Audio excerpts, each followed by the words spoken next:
So we've got the new heater core. Looks nice, looks aluminium.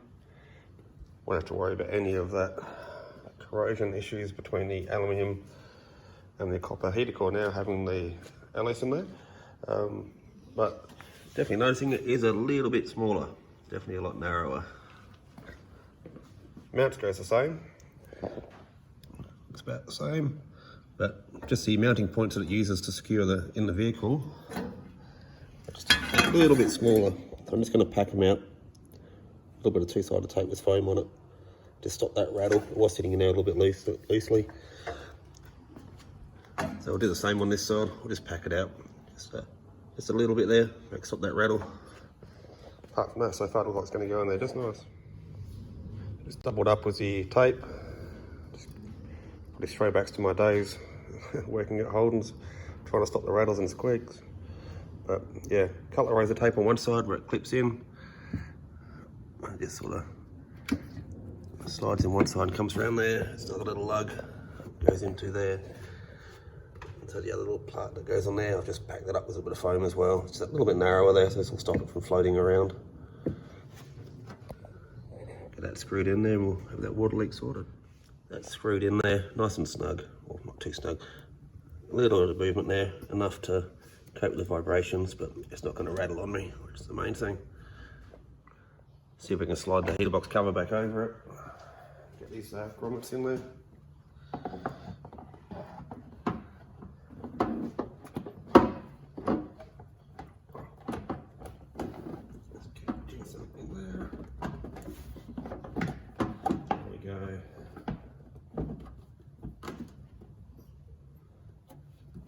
That should work nicely.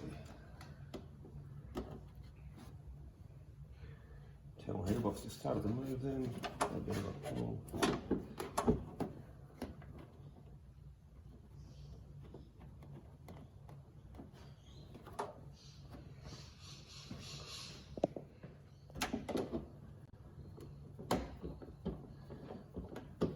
Not worrying about putting new sealant on this. Sealant's still nice and soft, no gaps in it.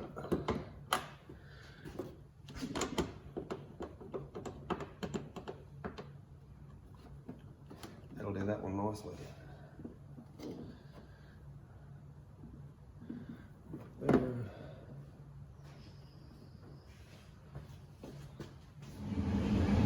Got the heater pot rubbers back in. They're a little bit fiddly, but if you a little bit of silicone around the outside lips, you can sort of work them in there and just do it before you get the fan in. That way you can get your hand inside and sort of support and twist them around a little bit from the inside as well. It's a little bit easier. The heater core's all back in, all buttoned up nicely. Just topped off the rad then. We'll let this thing do a heat cycle, bleed the rest of the bubbles out of it. But that's not too bad. Those Raspberries cores seem to fit alright. Certainly a bit better than the leaky old one. Yeah, that's it.